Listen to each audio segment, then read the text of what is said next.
안녕하세요. 오늘도 사연살롱을 찾아주셔서 감사합니다. 전 30살 초반 돌싱으로 엄마와 둘이 살고 있는 채지예요. 세상의 모든 사람들이 부모 자식 간 정이 많은 건 아니라고 생각해요. 부모 자식 사이도 사람 대 사람이라 따뜻하게 품어준 기억, 존중해준 세월이 없다면 성인이 돼서 부모를 등지는 사람도 많으니까요. 그런 점에서 전 엄마 덕분에 앞만 보고 달릴 수 있었고 아니라는 것을 알았을 때 망설였지만 과감히 뿌리치고 안녕을 구할 수 있었던 것 같아요. 그래서 정말 감사하고 존경하는 엄마 이야기를 누군가에겐 꼭 전하고 싶었어요. 물론 제 입장에서 써내려가는 거라 제 이야기가 주가 되겠고 엄마 이야기가 부가 되겠지만요. 그래도 제가 필요할 때마다 저의 등대가 되어주신 엄마, 사랑하는 우리 엄마에게 이 사연을 전하고 싶어요. 어릴 때 전 엄마 바라기였어요. 엄마가 좋아하는 일은 뭐든 하고 싶었고 그게 공부였죠. 평생 읍내 오일장에서 야채를 파셨던 엄마는 학교 문턱 가보는 게 소원이라고 입에 침이 마르도록 말씀하셨거든요. 어릴 때 살던 집은 읍내에 가기 위해서 하루 5번 있는 차 시간을 꼭 체크해야 할 정도로 구석진 곳에 있었어요. 엄마가 어릴 땐 그마저도 없어서 학교에 가려면 서너 시간을 걸어야 했다고 하시더라고요. 오빠 언니들은 나이 터울이 있어서 거뜬히 갈 수 있었지만 어릴 때 약했던 엄만 빠지게 일쑤였다고 해요. 그러다 보니 학교에 대한 그리움이 늘 있었던 거겠죠. 엄마, 나 오늘도 100점 맞았어. 진짜? 아, 대견해라 우리 딸. 천재 아냐? 아니야, 이렇게 말하면 우리 딸 괜히 부담돼서 더 열심히 공부할라. 지금도 충분해. 그러니까 너무 애쓰지 마. 엄만 우리 지혜가 뭘 하든 좋으니까. 제가 5살 때 아빠는 밤늦게 읍내에서 오토바이 타고 집으로 돌아오시다 음주운전 차량과 부딪혀 그 자리에서 돌아가셨어요. 타지 사람이 운전하던 차였는데 외진고시니 상관없다고 생각했던 듯 했죠. 뺑소니로 범인을 찾는 데까지도 한참 걸렸던 기억이 어린 나이지만 엄마의 한숨소리와 함께 기억되거든요. 그러니 세상에서 엄마가 해주는 말, 칭찬, 표정, 숨소리 하나까지 반응했던 것 같아요. 엄마를 기쁘게 해줘야지 이 생각뿐이었던 거죠. 그 덕분인지 초중고를 거쳐 남들이 가기 어렵다는 서울대에 떡하니 합격했어요. TV에 나오는 수능 만점자들이 하는 말, 공부가 제일 쉬웠다는 말을 공감할 정도로 정말 올인했으니 가능했을 거예요. 엄마, 창피하게 플랜카드가 뭐야? 왜 창피해? 우리 리에서 제일 잘난 최지혜인데. 내가 건 거 아니야? 동네 사람들이 잔치하고 걸었어. 서울 사람들도 비싼 과외 받으면서 가기 힘든 곳이라며? 대한민국에서 내노라는 대학에 떡하니 붙었는데 뭐가 창피해? 나는 세상에서 우리 지혜가 제일 자랑스러워. 그렇게 저는 소위 말하는 개천에서 용난 케이스로 엘리트 코스를 밟게 되었죠. 서울대 로스쿨에 입학한 전 과 수석으로 졸업했고 바로 로펌에 취직했어요. 남들이 부러워하는 커리어를 쌓아가는 동안에도 멀리 있는 엄마에게 전화하는 습관은 하루도 빼먹지 않았네요. 엄마, 이번 달 월급 들어왔어. 이제 용돈 더 많이 줄 수 있어. 5일장 그만 나가. 응? 아유, 힘들게 번 돈 엄마까지 주면 어떡해. 엄마가 아까워서 어떻게 써. 네가 번 돈 네 마음대로 써. 엄마가 결혼할 때 아무것도 못 해줄 텐데 열심히 모아야지. 엄마 아직 젊어서 장사하는 걸로 충분히 먹고 살아. 그러니까 엄마 걱정하지 마. 제 마음과 다르게 엄마는 저에게 조금이라도 부담을 주고 싶지 않아 하셨어요. 그래도 매달 생활비를 보내드렸지만 엄마는 그 돈을 받아만 두실 뿐 계속 장사를 하셨죠. 로펌에서 일한 지 3년째 되던 해 같은 회사 선배를 통해 남편을 만났어요. 이름은 강재현. 서울 강남에서 태어나 자란 서울 토박이로 흔히 말하는 엘리트 코스를 착실히 밟아온 인재였었어요. 그는 서울대 로스쿨을 나와 저와 같은 로펌에서 일하고 있었죠. 처음 만났을 때부터 그의 차분하고 예의 바른 모습, 그리고 정장이 잘 어울리는 훈남 외모에 호감을 느꼈어요. 최 변호사님, 언제 식사 한번 같이 하실래요? 그렇게 시작된 우리 연애는 남들이 그렇듯 순탄하게 서로에게 빠져들었죠. 서로 업무로 바빴지만 보고 싶은 마음에 틈틈이 시간을 내 잠깐이라도 얼굴을 보고 이야기를 나누며 1년이 지난 어느 날 같은 미래를 꿈꾸는 사이까지 발전하게 되었어요. 하지만 처음 그의 부모님을 만났을 때 그 전에 느끼지 못했던 우리 사이에 보이지 않는 벽이 있는 듯한 느낌을 느꼈던 것 같습니다. 지혜씨, 학교 어디 나왔다고 했죠? 서울대요. 그렇군요. 학벌이 우리 아들보다 더 나은 것 같아도 결국 스카이는 같은 그룹으로 묶이니까. 그럼 고향은 어디예요? 부모님은 두 분 다 건강하시죠? 해남이라는 곳의 작은 마을이에요. 아버지는 제가 5살 때 음주운전 뺑소니에 돌아가셨고요. 지금은 어머니 혼자 계세요. 그 말을 하는 순간 시어머니 표정이 미묘하게 변하는 걸 느꼈어요. 아주 짧은 순간이었지만 그 작은 변화를 놓치지 않았죠. 아, 시골이군요. 서울대 나왔다길래 우리 아들처럼 어릴 때부터 쭉 공부만 한 케이스라고 생각했는데 개천에서 용난 그런 경우인가 봐요? 엄마는 그런 말이 어딨어. 요즘 그런 말하면 차별로 큰일 나. 지혜씨, 미안해요. 우리 엄마가 원래 안 이러는데 내가 결혼한다니까 이것저것 궁금한 게 많으신가 봐요. 실례가 되었다면 미안해요. 이 녀석이 계속 공부만 하고 한 번도 여자친구를 사귀거나 데려온 적 없어서 기본적인 걸 물어본다는 게 나도 모르게 너무 옛날 사람처럼 그렇네요. 부담 갖지 마요. 난 우리 아들이 좋다는 사람이면 무조건 찬성이니깐. 그렇게 어색한 그의 어머님과의 첫 만남은 끝이 났지만 말처럼 무조건 찬성은 아닌 것 같았어요. 그날 이후로 결혼에 대한 이야기가 뜸해졌거든요.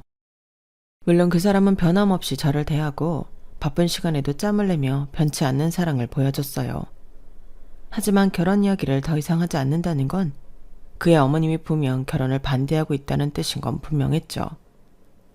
몇 번 만남이 더 있었지만 어머니는 교묘하게 제 출신을 언급하셨고 불편하다는 뉘앙스를 끊임없이 저에게 보내고 계셨거든요. 요즘은 시골에서 올라온 친구들도 정말 적응력이 빠른 것 같아요. TV나 인터넷 다 잘 되어 있어서 그런 거겠죠. 그쵸? 아무렇지 않은 듯 칭찬으로 그럴싸하게 포장한 말들도 결국 저의 출신을 마음에 들어하지 않는다는 걸 우회적으로 표현하고 싶어 하셨어요. 웃으며 하는 말이었기에 저 역시 웃으며 대응했지만 속으로는 상처를 받을 수밖에 없었고요. 남자친구에게 이런 이야기를 전했을 때 그는 진심으로 걱정하는 듯 제 편이 되어 말했죠. 지혜야, 정말 미안해. 나도 우리 엄마가 그런 분인지 이번에 처음 알았어. 옛날 사람이라 그래. 엄마가 어릴 때부터 강남에서 낳고 자라서 타지 사람을 잘 만나지 못했거든. 그래도 우리 결혼은 이상 없을 거야. 난 너 아니면 안 되니까. 그렇게 몇 달의 시간이 흘렀고 결국 남자친구는 어머니 허락을 받아냈죠. 아마도 저의 학벌, 직업 때문에 그들의 반대를 누그러뜨릴 수 있는 것 같았어요. 거기에 남자친구가 저를 진심으로 사랑했기에 저보다 6살 많은 그가 홍기를 놓칠까봐 조바심을 냈던 탓도 있었겠죠. 걱정했던 것보다 상견례는 무난하게 끝났어요. 저에게 했던 것처럼 저희 엄마를 대한다면 이 결혼 깨겠다는 마음 각오했거든요. 하지만 마음을 바꾸어 먹으신 예비 시어머니는 저희 엄마를 깍듯하게 대하셨고 그런 모습을 보니 저 역시 처음에만 차가울 뿐 가족이 되면 그렇지 않은 사람이라고 생각하게 되더라고요. 왜 그런 사람 있잖아요. 태가 강한 사람. 내 손 안으로 들어오면 관과 쓸개 다 줘도 아깝지 않은데 그 선 안으로 들어가기 어려운 사람이요. 저는 시어머니가 그런 분이라고 생각했어요. 그렇게 결혼식은 서울 호텔에서 치러졌죠. 시부모님 의견에 따라 화려하게 준비된 결혼식이었어요. 엄마는 서울에 결혼식 전날 올라오셔서 미용실에서 머리도 하고 맞춤 한복도 예쁘게 입으셨죠. 엄마, 괜찮아? 나보다 더 긴장한 것 같은데? 괜찮아. 그냥 이런 게 다 처음이라 좀 떨리네. 서울 사람들은 이렇게 좋은 데서 결혼하는구나. 우리 딸이 이렇게 TV에서 보는 곳에서 결혼할 줄 누가 알았어. 엄마는 울기 없기다. 알았지? 저도 엄마도 긴장한 탓인지 울기는커녕 어색한 웃음으로 결혼식을 마치고 신혼생활을 시작했어요. 시어머님이 저희 부부를 위해 강남에 있는 아파트를 내주셨죠. 전세금을 지원해 주신 덕분에 큰 부담 없이 회사에서도 가까운 곳에서 새롭게 출발할 수 있었네요. 행복한 신혼생활은 생각보다 오래가지 못했어요. 남편의 사랑은 늘 한결같았고 저를 존중해 주었지만 단 하나, 저희 엄마에 대한 태도는 그렇지 못했거든요. 처음에는 작은 일들이었죠. 그 냄새 나는 거 뭐야? 무슨 택배인데 박스를 열기도 전부터 냄새가 코를 찔러? 아, 이거 내가 좋아하는 꼬들빼기 김치. 엄마가 이번에 맛있게 되었다고 보내주셨거든? 오빠도 한번 먹어볼래? 아, 저리 좀 치워줄래? 냄새가 너무... 어? 아, 미안. 내가 냄새에 민감해서. 냄새가 너무 강하다. 젓갈을 많이 넣으셔서 그런가? 비린내도 나고. 냉장고에 넣으면 음식이 배일 것 같은데? 내가 냉장고 열기도 힘들 것 같고. 그래? 안 먹어봤으면 그럴 수도 있겠다. 작은 냉장고 별도로 구마할게. 내 김치 전용. 그때까지만 양해 부탁드립니다. 그땐 살아온 방식이 다르니 그럴 수 있다고 생각했어요.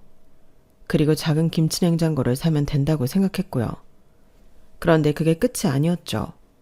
다 지나고 보니 하나 둘 저와 저희 엄마를 향한 태도가 조금씩 틀어지고 있었더라고요. 언제는 또 이런 일이 있었거든요. 오빠, 무슨 일 있어? 좀 전까지만 해도 기분 좋았잖아. 그런데 왜 갑자기 인상을 쓰고 있어? 장모님이랑 자기 그리고 나 이렇게 셋이 사는 것 같아. 무슨 전화를 그렇게 오래 해? 그랬어? 5분 정도 한 것 같은데? 엄마가 멀리 있어서 자주 못 보니까 나 잘 지낸다고 말해준 거지. 왜? 서운했어? 요즘 바빠서 회사에서도 얼굴 잘 못 보고 퇴근해서 자기 전에 잠깐 우리 둘이 시간을 보내는 건데 통화를 그렇게 오래 하면 난 좀 그래. 앞으로는 줄이던가 짧게 했으면 해. 그땐 이런 말들이 왜 귀여운 투정으로 보였을까요? 사랑의 콩깍지가 씌이면 한도 끝도 없는지 신혼이니 그럴 수 있다고 생각했던 거죠. 그런데 시간이 지날수록 점점 더 분명해지더라고요. 남편은 제 출신 그리고 엄마를 은근히 불편해하고 있다는 것 말이에요. 오빠, 솔직하게 말해줘. 혹시 우리 엄마가 불편해? 생각지도 않은 일들이 하나 둘 쌓이자 제 마음도 불편해지기 시작했죠. 그래서 용기 내 말을 걸었는데 남편은 당황하는 기색 없이 바로 대답하더군요. 불편할 게 뭐 있어. 그냥 문화가 다르잖아. 살아온 환경이 다르니까 이해하고 적응하는데 시간이 필요한 것뿐이지. 그 말이 이상하게 들렸어요. 맞는 것 같으면서도 이해하고 적응하는 게 굳이 필요한가? 배우자의 부모님인데 이런 생각도 들더라고요. 하지만 인지하고 있고 적응한다는 말을 했기에 더 이상 말해봤자 꼬투리만 잡고 싸우자는 것 같아 그냥 넘어갔죠. 그 후로 결혼 생활이 지속될수록 전에 보이지 않던 것들이 하나둘 보이기 시작하더라고요. 특히 남편이 저희 엄마와 시어머니를 대하는 태도가 조금씩 달라지고 있다는 걸 느끼기 시작했어요. 시댁 행사가 있을 때는 항상 당연한 듯 가장 좋아하는 정장을 차려입고 참석하면서 친정 행사에는 추리닝 차림으로 가는 게 일상이었죠. 신경 쓴다 하면 편한 바지에 남방을 입는 형식으로요. 사소한 일처럼 보일 수 있는데 전 마음이 상하더라고요. 잘 보이고 싶은 사람에겐 옷차림부터 신경 쓰는 거 아닌가 싶은 그런 마음이 들었던 거죠.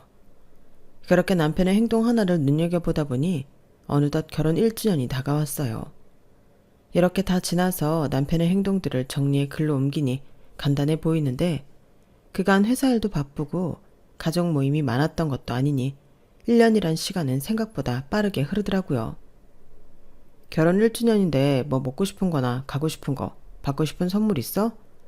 나 양가 어머님과 함께 맛있는 거 먹고 싶어. 양가 어머님? 나랑 먹는 게 아니고? 지금까지 우리 잘 키워주신 덕분에 가정을 이루고 어느덧 1년이 되었잖아. 뜻깊은 자리니까 보답하고 싶어서. 그래, 그런 것도 좋겠다. 앞으로 결혼기념일은 우리 둘만 보낼 테니 첫 기념일은 함께 보내는 것도 나쁘지 않을 것 같아. 어디로 갈진 생각해뒀어? 강남에 새로 생긴 한정식집, 오빠도 알지? 지난번 대표님이랑 갔던데 거기 음식 괜찮더라? 거기 어때? 기분 좋게 이야기를 주고받던 중 남편 표정이 미묘하게 변했어요. 장모님은 시골 음식 좋아하시지 않을까? 시래기 뭐 그런 것 말이야. 우리가 향토 음식 파는 그런 곳을 예약하는 건 어때? 왜? 왜 우리 엄마는 시골 음식, 향토 음식 좋아할 거라 생각해? 우리 엄마도 맛있는 건 다 좋아하셔. 어? 아니, 그게 아니라 격식을 차려야 하는 곳이니까. 괜히 옷도 없으신데 불편하시고 그럴까봐. 장모님 편하게 드실 수 있는 곳에서 함께 하려고 했지. 우리 엄마를 배려한다는 게 향토 음식점 파는 곳이야? 옷도 없으신데라는 건 고급 음식점에 우리 엄마는 어울리지 않는다고 생각하는 거고? 평소 쌓아뒀던 게 많아서 그런지 저도 모르게 직설적으로 묻게 되더라고요. 그 말에 남편은 놀란 듯 눈을 동그랗게 뜨더니 마치 제가 과민 반응을 보이는 것처럼 행동했어요. 아니야, 그런 뜻이 아니야. 다른 사람도 아니고 장모님 너희 엄만데 내가 왜 그렇게 생각해? 아니, 우리 결혼식 때도 호텔 크고 화려하다고 어색하게 앉아 계시던 거 생각나서 밥 한 끼라도 편하게 드시라는 거지. 그럼 앞으로 엄마 배려해서 말한다고 시골 사람이니까 옷 없으신데 이런 말은 삼가해줘. 옷이 없으면 선물해드릴 수 있는 거고 지금까지 경험 못 해봤으면 경험시켜드리면 되잖아. 난 그러고 싶어. 남편은 한숨을 쉬며 고개를 끄덕였죠. 그래, 알았어. 한정식 집으로 예약할게. 그렇게 예약했지만 남편이 그런 생각을 가지고 있다는 게 마음에 걸리더라고요. 시어머니만 결혼 초 그런 생각을 가지셨다고 생각했는데 남편 역시 이런저런 생각들이 머릿속에 그려지며 복잡했죠. 결혼 1주년 식사 자리가 시작되고 겉으로는 평화로운 식사 자리였지만 내면의 갈등이 더 커지는 자리이기도 했어요. 시어머님은 화려한 옷차림으로 오셨고 엄마는 평소보다 조금 더 신경 쓴 정장 차림이었죠. 하지만 식사 내내 대화의 흐름은 시어머니가 주도하셨고 엄마를 비롯한 저희는 그냥 듣는 사람이었어요. 최근에 강남 부동산 시장이 어떻게 변하고 있는지 들으셨죠? 저희가 돈이 없어서 애들 아파트 안 사준 게 아니었거든요. 그새 가격이 하락했으니 작년에 샀으면 큰 손해볼 뻔했지 뭐예요. 그리고 혹시 저희 아들하고 제일 친하다는 우진이 아시나요? 이번에 세계적인 의사로 화학지에 나왔대요. 어찌나 대견한지. 어릴 때부터 걔네 엄마가 과외며 아주 발품 팔았거든요. 노력은 역시 배신하지 않네요. 엄마는 그저 미소만 지었을 뿐 아무런 대꾸를 하지 못한 채 조용히 식사를 하셨죠. 시어머니는 작정이라도 한 듯 저희 엄마에게 여러 가지 이야기를 자연스럽게 꺼냈지만 그 어떤 질문도 소재에도 대답할 수 없는 것들이었어요. 집으로 돌아오는 길 저는 남편에게 솔직하게 물었죠. 오빠, 어머님 원래 그러셔? 꺼내는 대화 소재마다 오빠나 나에 대한 건 하나도 없고 죄다 집값, 주식, 누구 잘 되었다는 이야기뿐. 우리 엄마한테는 아예 말도 안 거시는 것 같은데? 아니, 대답도 못하게 하시는 것 같았어. 그게 무슨 소리야. 나는 평소와 다른 거 없다고 생각했는데 엄마도 장모님한테 말 많이 걸어드리려고 공통적인 집 이야기나 내 친구 이야기 꺼내신 거잖아. 평소 그러시는 분 아닌데 노력하는 게 눈에 보이던데? 그게 노력이었어? 나는 일부러 우리 엄마만 배제하고 대화 주제를 고르신다고 생각했는데 오빠 친구 우진이를 우리 엄마가 어떻게 알아? 그리고 가회며 그런 뒷바라지한 이야기는 왜 하시는 건데? 남편은 한숨을 쉬며 말했죠. 지혜야, 네가 하고 싶은 말이 무엇 때문인지 알 것 같아. 그런데 우리 엄마는 그냥 평소에 관심 있는 이야기를 하신 것뿐이야. 동네 사람들 만나면 다 집값 이야기 아니면 누구네 집 아들 잘된 이야기를 하고 맞장구 치니까. 오빠는 내가 예민하다고 생각해? 그건 오빠 말대로 동네 아줌마들 만났을 때 이야기하는 거지 공통된 관심사니까. 그리고 다른 자리도 아니고 우리 결혼 1주년 축하 식사 자리였어. 그럼 적어도 오빠랑 내 이야기를 하셨어야지. 그랬으면 내가 이렇게 서운하진 않았을 거야. 의도적으로 그러신 건 아닐 거야. 그냥 서로 관심사가 달라져서 그런 거지. 내가 언제 엄마한테 이야기할게. 장모님이랑 있을 땐 자제해달라고. 저는 더 이상 대화를 이어가지 않았지만 마음속 작은 균열은 더 깊어졌죠. 남편이 저와 엄마를 대하는 태도에 일관성이 없다는 게 점점 더 분명해지고 있었거든요. 거기엔 시어머니가 하시는 말씀도 한몫 톡톡히 하고 있었죠. 결혼만 성사되었을 뿐 여전히 저의 출신, 성장 배경은 그들에게 이방인으로 치부될 뿐이었으니까요. 그로부터 몇 개월 후 시어머니 생신이 다가왔어요. 남편은 아주 특별한 생신 파티를 계획했다며 들떠 있었죠. 이번 엄마 생신 때는 특급 호텔에서 하루 지내자. 호텔에서? 하루 자도 되고. 그냥 저녁 늦게까지 먹고 마시고 놀다가 택시 타고 집에 와도 되고, 룸 잡아서 레스토랑에서 식사하고 파티할 거야. 어머님 좋아하실까? 우리 엄마 호텔에서 먹고 노는 거 좋아하셔. 해외여행 가도 돌아다니는 것보다 좋은 호텔에서 이틀은 꼼짝없이 쉬는 거 좋아하시니까 분명 좋아하실 거야. 그래, 어머님 취향 저격했다면 나야 뭐 할 말 없지. 남편은 뿌듯해하며 더 자세한 계획을 설명했어요. 호텔 스파도 예약했어. 엄마 친구분도 3분 정도 초대할 거야. 그때 문득 생각난 게 있었어요. 참, 어머님 생신 보름 지나서 우리 엄마 생신인데 그럼 이번 호텔 예약하고 좋으면 우리 엄마도 예약해서 같이 즐기자. 그러자 갑자기 남편 표정이 굳었죠. 장모님? 부담스러워하시지 않을까? 고급스럽다고 편히 주무시지도 못할 것 같은데 친구분들까지 모시고 올라오기엔 차편이나 이런 것도 신경 쓰이고 호텔 안에 있어도 즐기셔야 하는데 우리가 모시고 다니면 서로 힘들 것 같은데 읍내에 괜찮은 고기 뷔페 있다고 하지 않았어? 잔치 있으면 예약한다는 곳 거기 예약해드리면 되지 않을까? 뭐라고? 어머니는 호텔에서 친구분들까지 초청해 스파랑 레스토랑에서 식사하고 우리 엄마는 읍내 고기 뷔페나 예약하자고? 화만 내지 말고 현실적으로 생각하자는 거야.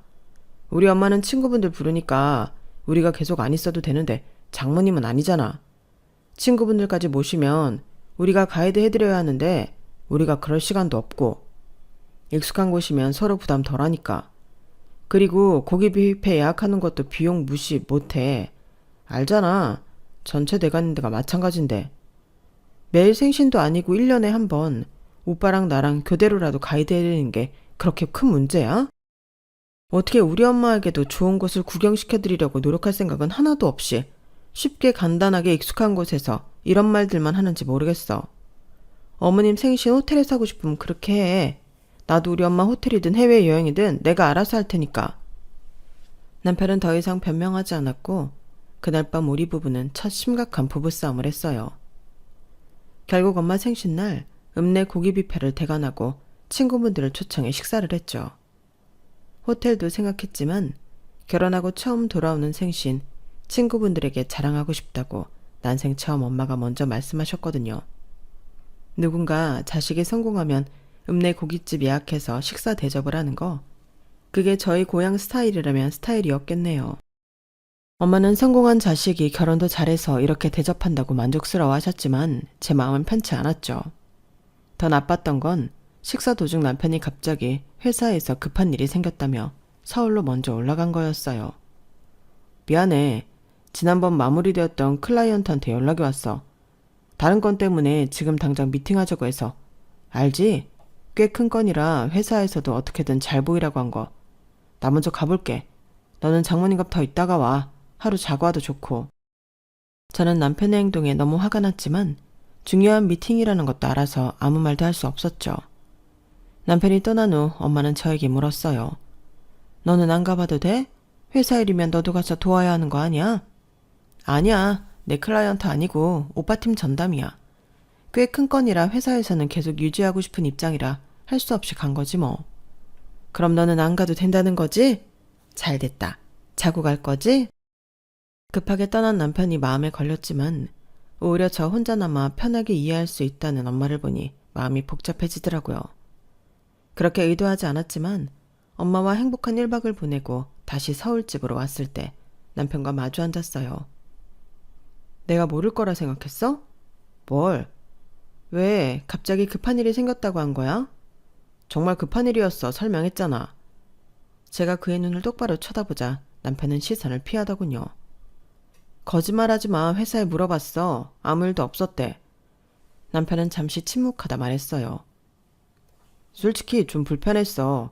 장모님하고도 아직 어색한데 동네 분들이 너도 있는데 사소한 법 관련 자문 구할 수 있냐고 물어보시고 분위기 보니 자고 와야 할 것 같은데 그럴 자신은 없고. 불편했다고? 그게 내 엄마라는 거 알고 결혼했잖아. 그런데 그게 불편해서 다른 날도 아니고 생신날 도망치듯 빠져나간 거라고? 당신은 당연히 당신 엄마니까 편하겠지. 나도 당신은 편해. 하지만 한 치고 너 두 치라고. 그럼 나는? 나는 어머님이 편하겠어? 내 엄마도 아니고 당신 엄만데? 무슨 말이야. 우리 엄마가 뭐가 불편한데? 결혼하고 한 번도 우리 집에 오신 적도 없고 매번 밖에서 사 먹고 편하게 헤어지고 호텔에 가더라도 각자 방 예약해 주신데 불편할 게 뭐 있다는 거야. 알면서 굳이 두 분을 비교하자는 거야 지금? 제가 정색하며 말하자 남편은 미안하다는 말 대신 이렇게 말했죠. 사람마다 환경이 다르면 서로 받아들이는데 시간이 필요하다고 생각해. 그렇다고 내가 노력을 안 하는 거 아니잖아. 네가 말할 때마다 수용하고 받아들이고 있어. 그건 너도 알잖아. 노력? 그게 중요한 게 아니야. 오빠 마음속에 있는 편견이 문제지. 엄마를 무시하면서도 그게 배려고 오빠는 노력하는 거라고 포장하고 있잖아. 무슨 소리야. 나는 장모님을 무시한 적 없어. 무시한 적 없는데 생일날 도망가? 아니, 도망친 게 아니라 오빠가 정말 우리 엄마를 단 1%도 무시하지 않았다면 거짓말하고 생신날 도망치진 않았을 거야. 그날 밤 우리는 큰 다툼 끝에 각자 다른 방에서 잤어요. 저는 침대에 누워 지난 결혼 생활을 돌이켜봤죠. 처음엔 보이지 않던 남편의 이중적인 태도들이 너무나 선명하게 보이니 혼돈이 되더라고요. 이게 단순한 환경 차이일까? 노력하고 적응하면 정말 달라질까? 아니면 강약약각인 남편의 본심일까? 그리고 그 다음은 생각보다 빠르게 찾을 수 있었답니다. 그날 이후로 남편과 제 사이에는 미묘한 냉기가 돌았어요. 서로 말은 하지만 예전처럼 마음을 열고 대화하진 않았죠. 사실 저는 계속 고민하고 있었어요. 이 결혼이 정말 맞는 선택이었는지, 앞으로도 계속 이렇게 살아야 하는 건지. 그러던 어느 평일 오전, 갑자기 엄마에게서 전화가 왔어요. 딸, 나 오늘 서울 가는 김에 니네 집에 들릴까 해. 내가 김치 담갔는데 맛있게 되었더라고. 네가 좋아하는 열무김치. 그거 가져갈게. 엄마, 갑자기 서울은 왜? 그것도 평일에? 아이고, 왜? 엄마는 서울 가면 안 돼? 아니, 안 되긴. 서울 멀어서 차 오래 타는 거 싫다면서 김치 전해주러 오신다니까. 혹시 무슨 일이 있나 걱정돼서 물어본 거지. 딸 얼굴 보러 가는 거야. 요즘 봄바람 불었는지 차 오래 타도 재밌네. 창밖 구경도 하고. 그래, 엄마가 안 힘들면 나도 엄마 얼굴 보고 좋지. 몇 시쯤 도착해? 10시 차 타고 가니까 너희 집에 가면 3시 좀 넘지 않을까? 나 오후에 집에서 컴퓨터로 잠깐 회의 예약할 수 있는데 집에 있으니까 걱정 마. 바쁘면 김치만 놓고 갈게. 부담 갖지 마. 뭔 부담, 엄마가 온다는데. 여하튼 이따 봐. 통화를 끝내고 남편에게 말했죠. 오빠, 나 이따가 오후에 회의 있는데 언제인지 몰라. 근데 엄마 온대. 내가 좋아하는 김치 들고. 그래? 뭔 대답이 그래. 장모가 멀리서 오신다는데. 여하튼 혹시 내가 회의하면 오빠가 엄마 좀 응대해줘. 잠깐이면 될 거야. 알았지? 그래. 엄마가 오신다는 말에 대청소를 시작했죠. 평일엔 로봇 청소기가 바닥을 열심히 쓸고 닦지만 화장실이나 주방 같은 부분들은 한 번씩 체크가 필요하잖아요. 잘 살고 있다는 걸 보여드리고 싶은 마음에 부지런히 청소하다 보니 어느덧 오후가 되었더라고요. 시계를 보니 엄마가 도착할 시간이 되어가는데 때마침 회의를 시작한다는 말이 단체톡에 올라왔어요. 클라이언트가 시간 될 때 화상회의를 진행한다고 대기했던 터라 꼼짝없이 방에 들어갔죠. 얼마쯤 지났을까? 초인종 소리가 어렴풋이 들리는 것 같았어요. 엄마에게 얼굴이라도 비추고 싶었지만 회의를 마무리해야 해 나갈 수 없었어요. 다행히 클라이언트가 워낙 바쁜 사람이라 또 다른 일정 때문에 빠르게 마무리될 수 있었죠. 엄마가 왔나 싶은 마음에 방에서 급하게 나와보니 식탁 위에 커다란 김치통이 놓여 있었어요. 어렴풋이 들었던 소리가 우리 집 초인종 소리가 맞았구나 싶으면서 내심 기분이 좋아졌죠. 오빠, 엄마는? 화장실 가셨어? 아니면 쉬신데? 저는 엄마가 준 김치통을 정리하려고 분주히 움직이면서 거실에 있는 오빠에게 물었어요. 거실 소파에서 노트북을 하던 남편이 고개를 들며 몸이 건조하게 대답했죠. 가셨어? 가셨다고? 어딜? 어디긴 내가 그것까지 어떻게 알아. 다른 볼일 보러 가셨거나 집에 내려가셨겠지. 무슨 말이 그래. 회의 끝나고 점심 먹으러 같이 나가자고 말했는데. 됐어. 내가 전화해보면 알겠지. 전화하지 마. 그냥 가셨는데 왜 해. 그러니까 나랑 약속했는데 그냥 간다는 게 말이 안 되잖아. 문자를 보내신 것도 아니고. 내가 보냈어. 뭐? 들어오시면 괜히 앉아 계시다가 자고 가신다고 할 거 아니야, 불편하게. 손님용 이불이 있는 것도 아니고. 잠깐만. 그러니까 지금 오빠 말은 멀리서 나 김치 주겠다고 온 우리 엄마를 그냥 문 앞에서 돌려보냈다는 거지? 김치만 받고? 어차피 김치 전해주러 오시는 거였다며. 그럼 김치 전해 받았으면 된 거지. 안 그래? 내가 분명 아까 잠깐이면 된다고 내가 회의할 동안 우리 엄마 응대 좀 해달라고 말한 것 같은데? 그래. 그래서 문 앞에서 응대했잖아. 걱정 마. 장모님 불편하시지 않게 웃으며 말했으니까. 그리고 혹시나 해서 하는 말인데 고맙다는 말도 했어. 그러니까 그렇게 화만 내지 마. 화가 안 나게 생겼어? 멀리서 온 장모님 들어오라는 말도 안 하고 물 한 잔을 드린 것도 아니고 문 앞에서 김치통만 받고 고맙다고 말했다는 게 말이야 방구야. 뚫린 입으로 말하면 그게 다 말인 줄 알아? 너란 인간 아주 끝을 보여주는구나. 야, 말이 좀 지나치다. 여기 엄연히 말하면 우리 집이야. 너와 내가 함께 사는 집이라고. 왜 네가 하고 싶은 대로만 하려는데? 집에 손님이 들어오려면 합의가 있어야 하는 거 아니야? 그래야 서로 불편하지 않지. 난 장모님 들어온다는 말에 동의한 적 없어. 그러니 별거 아닌 걸로 시비 걸지 마. 그렇게 장모님 걱정되면 지금이라도 전화해서 밖에서 만나든가. 그건 네 마음대로 하고. 화가 치밀어 올랐지만 일단 엄마에게 전화를 걸었어요. 2번 울리고 엄마가 받으셨죠. 엄마, 지금 어디야? 왜 그냥 가셨어? 딸, 회의 끝났어? 급하게 볼 일이 생겨서 김치만 전해주고 왔지? 미안, 밥 먹자고 해놓고. 무슨 급한 일인데? 어디야? 내가 그리로 갈게. 나 방금 고속버스 탔어. 마침 바로 있어서. 급하게 가봐야 하는 거니까 맛있게 먹어. 알았지? 엄마, 미안해. 내가 하필 그때 회의에서. 괜찮아. 내가 급하게 왔다 가서 그렇지? 다음에 또 오면 되니까 김치나 맛나게 먹어. 엄마 입엔 좀 싱거운데 먹어보고 소금 좀 뿌리든가 하고. 엄마의 목소리에는 서운함이 묻어 있었지만 티내지 않으려고 애쓰는 게 느껴졌어요. 전화를 끊고 남편에게 돌아섰죠. 이제 속 편해? 왜 또 화살이 나한테 와? 남편의 말에 속에서 부하가 치밀어 오르며 한 소리 하려는데 김치통을 꺼내니 통 바닥에 서류 봉투가 보였어요. 봉투를 꺼내 열어보니 아파트 계약서였죠. 그것도 우리가 지금 살고 있는 아파트와 같은 단지의 계약서요. 이름을 보니 놀랍게도 엄마와 저 2명 공동명의가 되어 있었고요. 무슨 상황인지 이해가 안 돼 들여다보니 바로 옆동 같은 평수였는데 전세가 아니라 분명 매매계약서였죠. 이게 무슨... 한참을 멍하니 계약서를 바라보는데 남편이 다가와 물었어요. 뭐 그렇게 보는 거야? 순간 계약서를 감추고 싶은 마음이 들었지만 그럴 필요가 없다는 생각에 남편에게 건넸어요. 엄마가 이거 놓고 가셨어. 남편의 계약서를 받아 읽더니 표정이 굳었어요. 이게 뭐야? 왜 장모님하고 당신 이름으로? 나도 몰라. 엄마가 아무 말도 안 하셨는데. 남편이 계약서를 휙 내던지더니 소리쳤어요. 그래서 갑자기 오셨구나. 이런 걸 보여주려고.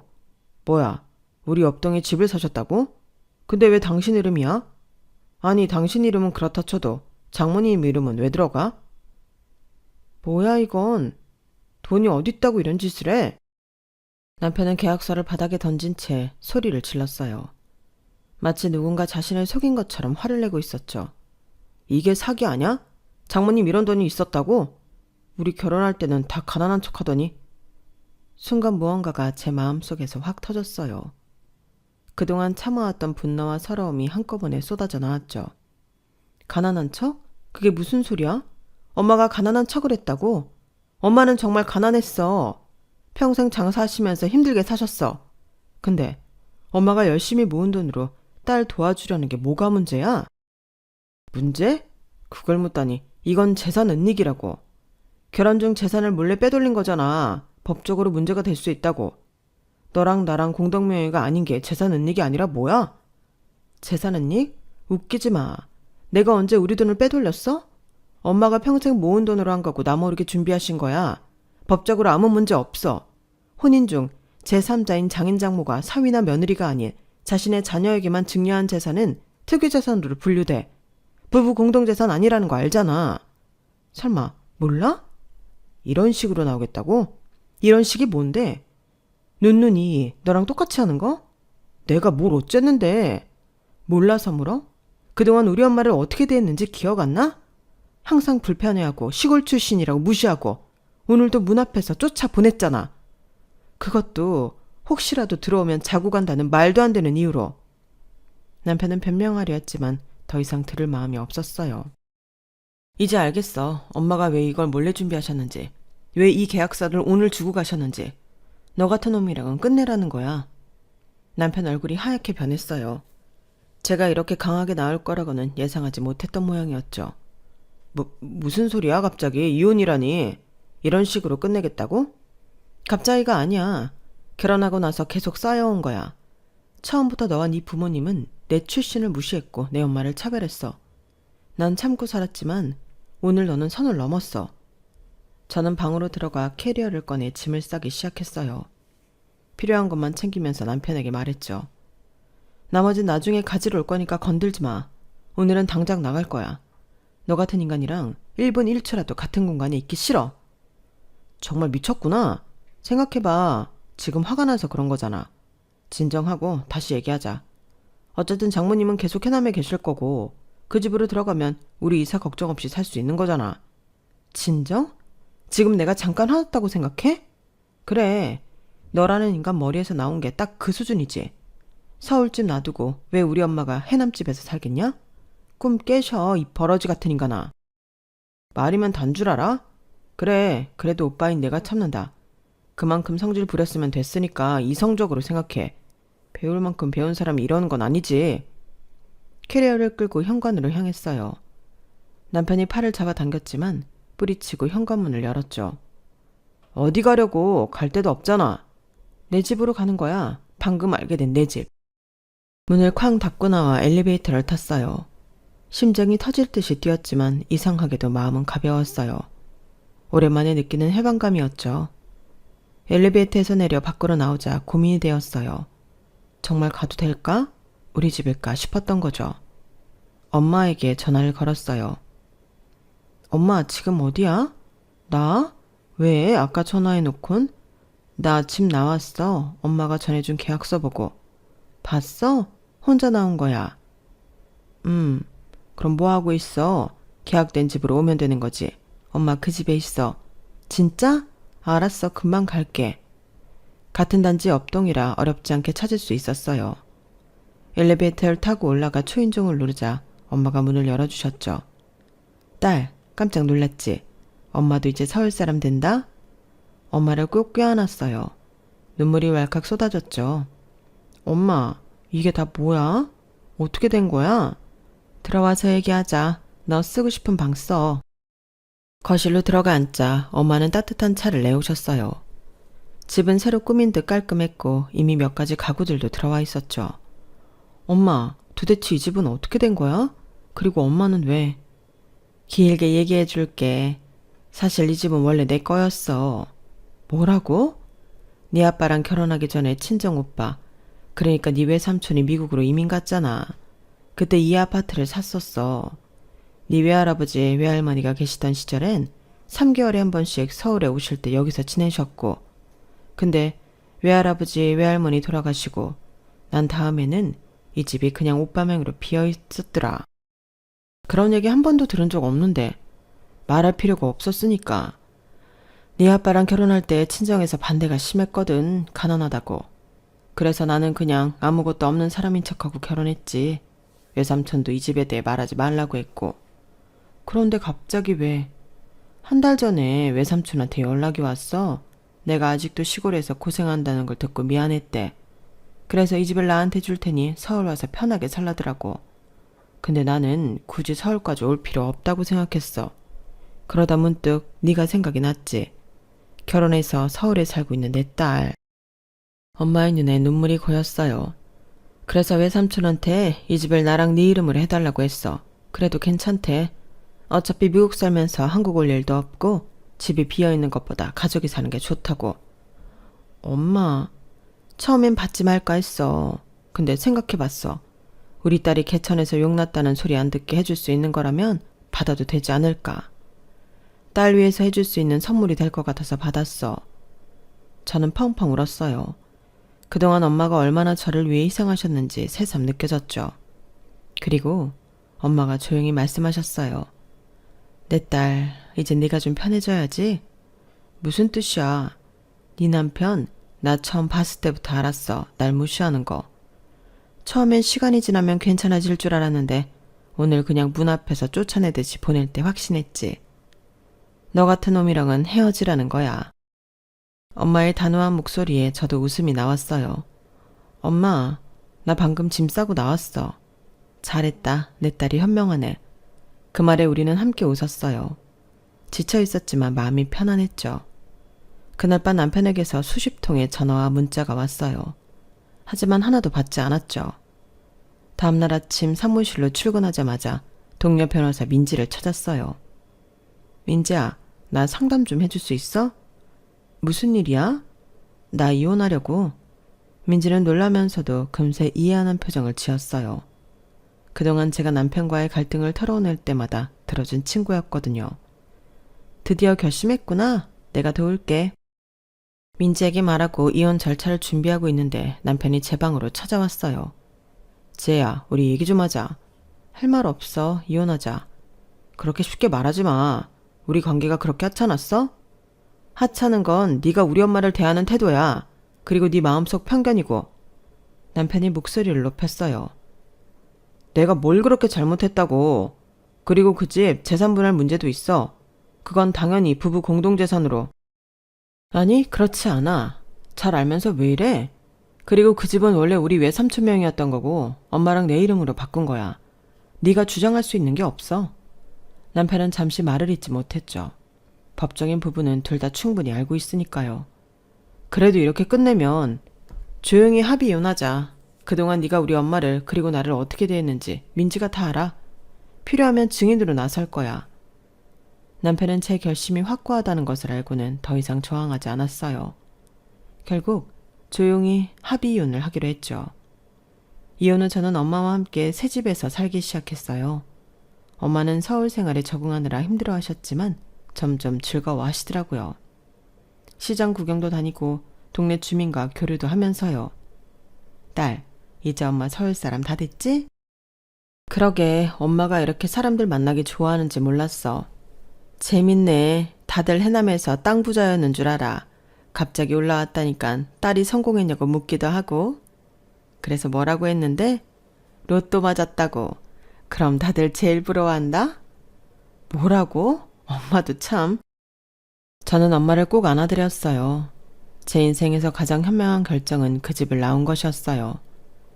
이제 저는 엄마의 사랑 속에서 그리고 저 자신의 용기 속에서 새로운 인생을 시작할 수 있게 되었답니다.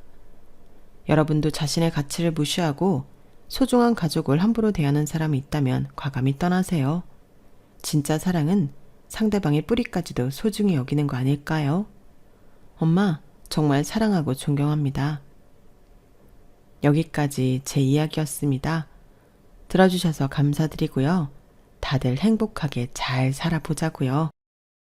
여러분, 사연 댓글에 응원과 현명한 조언 부탁드려요. 좋아요와 구독은 저에게 큰 힘이 됩니다. 오늘도 좋은 일 가득하세요.